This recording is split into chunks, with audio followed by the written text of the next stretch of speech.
दोस्तों मैं देख रहा था कि यूएन जनरल सेक्रेटरी जो है वो इंडिया में है और इंडिया में गए हैं तो वो वहाँ पे जाके ये कह रहे हैं कि भाईजान आपका जो इम्पैक्ट है दुनिया में वो बढ़ रहा है। और और वो ये कह रहे हैं कि आपकी जो विक्ट्री है वो बड़ी इम्पॉर्टेंट है। आपने जो डोनेशंस दी मेडिसिन में, इक्विपमेंट में, वैक्सीन्स में, जब कोविड-19 का क्राइसिस था, या जो आपने ह्यूमैनिटेरियन असिस्टेंस दी, और आपने श्रीलंका और अफगानिस्तान में ये जो डेवलपमेंट फाइनेंसिंग की है, तो इसकी वजह से आपका जो ग्लोबल इम्पैक्ट है वो बढ़ रहा है। So this is the UN general secretary Antonio Guterres speaking at in India के। एंटोनियो गुटरेस की आपको कहानी सुना रहा हूँ। वो क्या कह रहा है, वो इंडिया में खड़े होकर कह रहा है कि भाई तुम्हारा इंटरनेशनली आपका इम्पैक्ट बढ़ रहा है। वो कह रहा है कि आपने डेवलपमेंट फाइनेंसिंग की है। डेवलपमेंट फाइनेंसिंग अगर आप इसको पढ़ें, ये जो डेवलपमेंट फाइनेंसिंग है ये कौन से ममालिक करते हैं? डेवलपमेंट फाइनेंसिंग ये वो ममालिक करते हैं, ये अमेरिका करता है, ये ऑस्ट्रेलिया करता है, ये यूके करता है, ये यूरोपियन यूनियन करती है। शंकर समथिंग। तो वो रिटायर हो गया तो उसको मोदी ने टेलीफोन किया। उसने कहा जी हम आपको अपना वजीर खारजा लगाना चाहते हैं। उसने कहा जनाब मैं तो सियासतदान हूँ ही नहीं। उनका आप फिक्र न करें, हम गुजरात से सीट पे आपको इलेक्शन लड़वाएंगे। मैंने उसको बात करते देखा एक फॉरेन जर्नलिस्ट से, बटी साहब प्यों के जरूर नहीं कहते लित्र मारे ऐसी हो। उसकी क्या वजह थी? एक वजह यह थी कि वो समझता है कि उसके जो बैलेंसिंग एक्ट वो कर सकता है, वो ट्रेड किससे कर सकता है, अपनी इकोनॉमी की वजह से कर सकता है, अपनी energy, defence, pharmaceutical and high tech technologies की वजह से वो चीज़ें बेहतर कर सकते हैं। India obviously major economic partner है दुनिया का और फास्टेस्ट ग्रोइंग इकोनॉमी है। आईएमएफ ने भी इसको कह दिया कि इसकी जो जीडीपी है वो 6.8% है, यानी कि 6.8% है। अब जारी बात है, और ये जो है ये चाइना की स्पीड से ज़्यादा आईएमएफ की रिपोर्ट के मुताबिक 2028 तक इंडिया जो है वो चाइना को कम्पीट करने वाला है और दुनिया की थर्ड लार्जेस्ट इकोनॉमी बनने जा रहा है।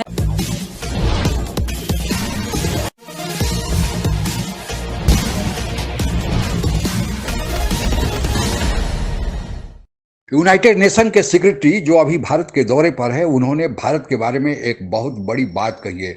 उन्होंने कहा है कि भारत ने मानवता के लिए जो किया है, भारत ने अपनी वैक्सीन पूरी दुनिया में भेजकर जो इस महामारी से दुनिया को बचा लिया है, वह एक दुनिया के लिए सबक है। जो काम अमेरिका, चीन जैसे विकसित देश नहीं कर पाए, वह भारत ने कर दिखाया है। इसलिए आज भारत का पूरी दुनिया में प्रभाव लगातार बढ़ते जा रहा है। आइए आगे सुनते हैं। दोस्तों मैं देख रहा था कि यूएन जनरल सेक्रेटरी जो है वो इंडिया में है, और तो मैं जस्ट देख रहा था कि पाकिस्तान में जब वो आए तो वो दुनिया से अपील कर रहे थे कि पाकिस्तान को एड दो, डूब रहा है, हालात बड़े ख़राब हैं। और इंडिया में गए हैं तो वो वहाँ पे जाके ये कह रहे हैं कि भाईजान आपका जो इम्पैक्ट है दुनिया में वो बढ़ रहा है। और वो ये कह रहे हैं कि आपकी जो विक्ट्री है वो बड़ी इम्पॉर्टेंट है। आपने जो डोनेशंस दी मेडिसिन में, इक्विपमेंट में, वैक्सीन्स में, जब कोविड-19 का क्राइसिस था, या जो आपने ह्यूमैनिटेरियन असिस्टेंस दी, और आपने श्रीलंका और अफगानिस्तान में ये जो डेवलपमेंट फाइनेंसिंग की है, तो इसकी वजह से आपका जो ग्लोबल इम्पैक्ट है वो बढ़ रहा है। So this is the UN general secretary Antonio Guterres speaking at in India के अंदर वो बात कर रहे हैं। और पाकिस्तान के अंदर वो क्या बात कर रहे थे कि भाई इनको पैसे दो, आ, इनको जो है वो ये पैसे चाहिए, यहाँ पे हालात हैं, भूख है, नंग है, अफलास है, ये मामलात हैं।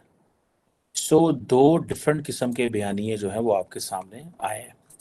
उधर एंटोनियो गुटरेस की आपको कहानी सुना रहा हूँ। वो क्या कह रहा है, वो इंडिया में खड़े होकर कह रहा है कि भाई तुम्हारा इंटरनेशनली आपका इम्पैक्ट बढ़ रहा है।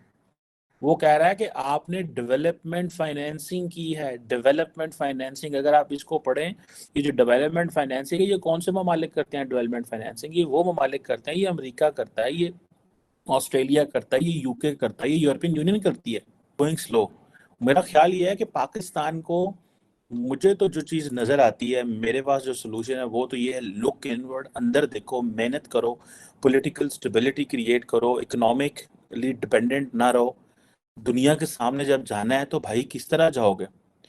वही एंटोनियो गुटरेस पाकिस्तान आता है, आके कहता है इन्होंने पैसे दो। वही उधर जाता है, वो कह रहा है आपका बड़ा इम्पैक्ट है, आज़ादी तो हमने इकट्ठे हासिल की है ना। सो हमें हमें जो चीज़ करनी है वो अंदर बैठ के अपना काम करना है, ठीक है जी, मेहनत करनी है। This is what is important. आप अपना वजीर आजम देख लें, दुनिया में कहाँ इंगेज है उनका वजीर आजम, उनके फॉरेन मिनिस्टर या फाइनेंस मिनिस्टर दुनिया में किधर, उनका डिफेंस मिनिस्टर कहाँ। अच्छा भट्टी साहब, ये हम देखते हैं कि जो हमारी वाइटल किस्म की इम्पोर्टेंट पोस्टिंग्स होती हैं वहाँ पे जो है बड़े मंजे हुए लोगों को लगाया जाता है। मिसाल के तौर पे ये मैशत ख़ास तौर पर हो या डिप्लोमेसी हो या वजारत ख़ारजा हो। अभी हम वजारत ख़ारजा की बात कर रहे थे, ये बाइडन साहब ने जो बयान दिया, इंडिया में एक 38 साल एक ब्यूरोक्रेट था उनका, शंकर शंकर समथिंग, तो वो रिटायर हो गया तो उसको मोदी ने टेलीफोन किया। उसने कहा जी हम आपको अपना वजीर ख़ारजा लगाना चाहते हैं। उसने कहा जनाब मैं तो सियासतदान हूँ ही नहीं। उनका आप फिक्र ना करें, हम गुजरात से सीट पे आपको इलेक्शन लड़वाएंगे। मैंने उसको बात करते देखा एक फॉरेन जर्नलिस्ट से, भट्टी साहब प्यों के जरूर नहीं कहते लित्र मारे ऐसी हो। उसकी क्या वजह थी? एक वजह यह थी कि वो समझता है कि उसके जो बैलेंसिंग एक्ट वो कर सकता है, वो ट्रेड किससे कर सकता है, अपनी इकोनॉमी की वजह से कर सकता है, अपनी energy, defence, pharmaceutical and high tech technologies की वजह से वो चीज़ें बेहतर कर सकते हैं। India obviously major economic partner है दुनिया का और फास्टेस्ट ग्रोइंग इकोनॉमी है। आईएमएफ ने भी इसको कह दिया कि इसकी जो जीडीपी है वो 6.8% है, यानी कि 6.8% है। अब जारी बात है, और ये जो है ये चाइना की स्पीड से ज़्यादा चल रहा है। गो के चाइनीज इकोनॉमी बहुत बड़ी है। वो अक्सर कहते हैं ना, लो जी अमेरिका की इकोनॉमी जो है वो 3% पे ग्रो करेगी, इंडिया की इकोनॉमी 7% पे ग्रो करेगी। बेसिकली उनकी इकोनॉमी का साइज बहुत बड़ा है, ठीक है ना जी। वो ट्रिलियंस ऑफ डॉलर की इकोनॉमी है, ये 3 बिलियन ट्रिलियन की, तो वो उस हिसाब से वो उसको देख रहे होते हैं, ठीक है जी।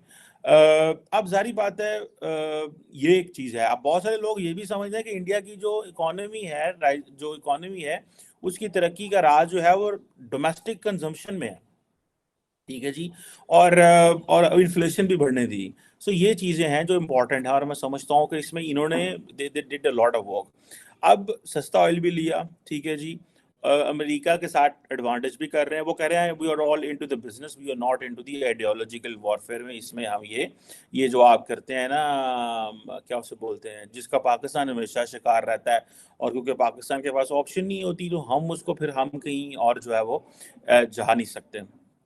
उन्होंने आप जरूर देखें कि जिस तरह मैं कल आपसे बात कर रहा था कि वो किस तरह स्टूडेंट्स जो हैं वो जा रहे हैं, वो एडवांटेज ले रहे हैं, ठीक है जी। अब डॉक्टर जयशंकर जो है वो जाता है, अर्जेंटीना भी जाता है, वो इजिप्ट भी जाता है, वो ऑस्ट्रेलिया भी जाता है। आप देखिए ना, पाकिस्तान का फॉरेन मिनिस्टर कहाँ जाता है। मतलब से ये है कि 2028 में आईएमएफ की रिपोर्ट के मुताबिक इंडिया थर्ड लार्जेस्ट इकॉनमी बनने जा रहा है, और वो यूएस और चाइना जो इनको भी कम्पीट करने वाला है। इसके लिए जो इंडिया है उसने अपने एक्सपोर्ट्स को बढ़ा दिया है, और जो जितने भी मतलब फॉरेन कंट्रीज़ हैं, वेस्टर्न कंट्रीज़ हैं, पहले वो टारगेट इंडिया का वो हैं, उसके बाद इंडिया का टारगेट जो है वो चाइना है। तो आपको क्या लगता है आगे क्या होने वाला है? मुझे ऐसा ही लगता है कि पाकिस्तान में कोई ऐसी अपॉर्चुनिटीज़ हम क्रिएट नहीं कर रहे, और हमारे जो पॉलिटिक्स में हैं वो कुछ भी नहीं कर रहे, और इंडिया की पॉलिटिक्स जो है वो हमसे हाई है। वो अपने मुल्क के लिए, अपनी कंट्री के लिए कुछ ऐसी अपॉर्चुनिटीज़ लेकर आते हैं जिसमें उनको बिजनेसमैन्स को फ़ायदा होता है, और बिजनेसमैन इन्वेस्ट करते हैं अपनी कंपनीज़ में, और बाहर की कंपनी जो फॉरेन कंट्रीज़ हैं की कंपनीज़ हैं वो वहाँ पे इन्वेस्ट करती हैं, और उनकी इकॉनमी बढ़ रही है, जिसकी वजह से उनका इकोनॉमिक सिस्टम जो है वो अच्छा हो रहा है, और उनकी टेक्नोलॉजी पर वो वर्क कर रहे हैं। इंडिया ने सिलिकॉन वैली बना ली है, जिसमें अगर इंडियन टीम सामने आ जाए तो हमारे लोग तो एवं ही आउट हो जाते हैं, एवं ही अल्लाह वास्ते विकेट तो नहीं खलो सकते, एवं लत्ता कमंडाइयां होंदियां ने नदियां, क्योंकि हम इंडिया के साथ खेलते हैं, कोई दिमाग से तो नहीं खेलते, हम तो साइकोलॉजिकल इंटरप्रेशर आ जाते हैं हमारे लड़के। मैं तो खैर क्रिकेट इतनी देखते नहीं हूँ, ना खेलता हूँ, ना मुझे समझ है, मैं अब इस उम्र में क्या क्रिकेट खेलनी। तो क्वेश्चन ये आ जाता है कि भाई आप लोग जो है सो आप उनकी रीडिंग पढ़ो, वो क्या सोच रहे हैं। और दूसरा ये है कि बातें तो फिर होंगी। मैं देख रहा था खैबर पख्तूनख्वा का जो मिनिस्टर है, उसको साइंस एंड टेक्नोलॉजी का, आतिफ खान, उसको लेटर आया कि 8 मिलियन 3 दिनों में दे दो, ठीक है, वरना कत्ल कर देंगे। जब इस तरह की खबरें दुनिया में आएंगी आपके बारे में कि रिसर्जेंस ऑफ टीटीपी हो रहा है, उधर एंटोनियो गुटरस कह रहा है कि तुम्हारा जो है ना काम ही तुमने बहुत ज़्यादा किया है दुनिया में, तुम छा गए हो, तो और वहाँ पे बैठ के वो जनाब 26/11 की बातें हो रही हैं, और जो है उसके लिए आपकी वो तारीफ़ें कर रहे हैं वहाँ पे, ठीक है जी। और वो हम इधर दहशतगर्दी की जंग लड़ के शहीद हो के बंदे मर के, तो वो आज हमें दुनिया फिर भी इम्प्लीकेट कर देती है, लो जी तुसी ये की। उन्होंने 26/11 को 9/11 के इक्वल कर दिया, ठीक है जी, क्योंकि उसमें जारी बात है बहुत सारे फॉरेनर्स भी थे, इजरायली भी थे, आई थिंक अमेरिकन थे, कुछ और थे इस तरह कि ये चीज़ें हैं। सो बहुत सारी ये चीज़ें मैं समझता हूँ कि ये they are very much important, हमें इसके ऊपर ये बड़े करीब से देखने वाली चीज़ें हैं, ठीक है जी। और ये चीज़ें जो है वो करीब से देखने वाली हैं, इसको एनालाइज करने की ज़रूरत है। Stop complaining to India, stop complaining, start working. काम करो, मेहनत करो, तरक्की करो। इंडिया क्या, दुनिया का हर मुल्क ही आपके पास आ जाएगा। इस चीज़ का ताल्लुक तरक्की से, इस चीज़ का ताल्लुक मेहनत से, इस चीज़ का ताल्लुक सीरियसनेस से। आप कितने सीरियस हैं, द वर्ल्ड विल जज यू फ्रॉम दैट लेंस। घर में कोई बच्चा बेटा सीरियस ना हो, घर में तो माँ प्यो मुंह नहीं लाते थे, तो फिर मुल्क है 24 करोड़ का मुल्क। हम अगर अपने आप को सीरियस नहीं ना लेते तो दुनिया।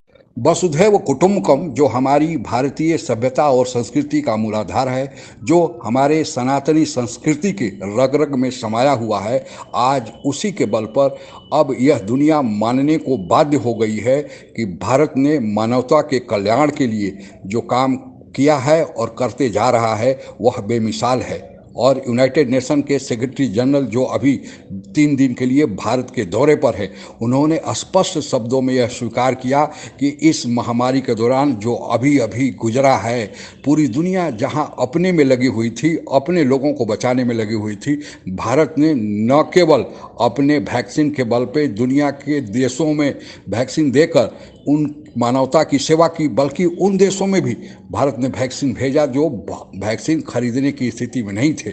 भारतीय वैक्सीन न केवल दुनिया में सबसे ज़्यादा कारगर थी, बल्कि सबसे सस्ती भी थी। और इससे बड़ी मिसाल भारतीय सभ्यता और संस्कृति वसुधैव कुटुंबकम का कहीं नहीं मिलेगा।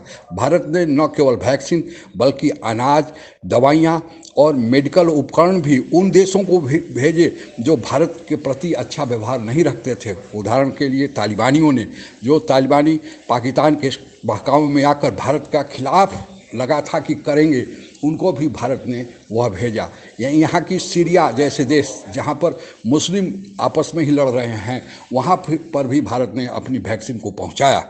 और आज जब रूस यूक्रेन युद्ध के कारण पूरी दुनिया में खाद्यान्न संकट उत्पन्न होने की स्थिति में है, तो भारत ने यह कहा है कि खाद्यान्न के चलते दुनिया के किसी भी देश के किसी भी नागरिक को मरने नहीं देंगे।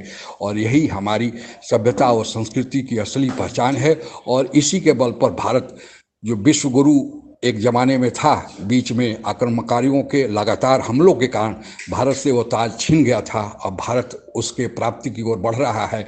और भारत की जो आर्थिक प्रगति हो रही है, भारत आज विश्व के 5वें बड़े अर्थव्यवस्था के 5वें पायदान पर है। और कहा जा रहा है वर्ल्ड बैंक और एशियन डेवलपमेंट बैंक ने कि भारत जल्द ही तीसरी अर्थव्यवस्था बन जाएगा।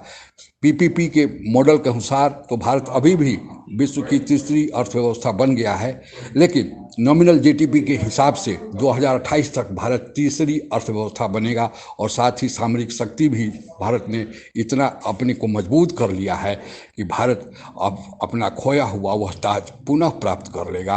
और हम भारतवासियों का जो इस देश में है और बाहर जाकर जो काम कर रहे हैं, अगर एकजुट होकर इसी तरह हौसला बनाए रखेंगे और दुश्मनों के बुरी नज़र से अपने को बचाए रखेंगे, तो वह दिन दूर नहीं जब हम फिर से विश्व गुरु बन जाएंगे। आज के लिए बस इतना ही। जय हिंद। आप अगर हमसे जुड़ा रहना चाहते हैं तो कृपया मेरे चैनल को सब्सक्राइब करें तथा बेल आइकन भी दबा दें, ताकि नई वीडियो की जानकारी तुरंत आप तक पहुंच जाए। धन्यवाद। जय हिंद।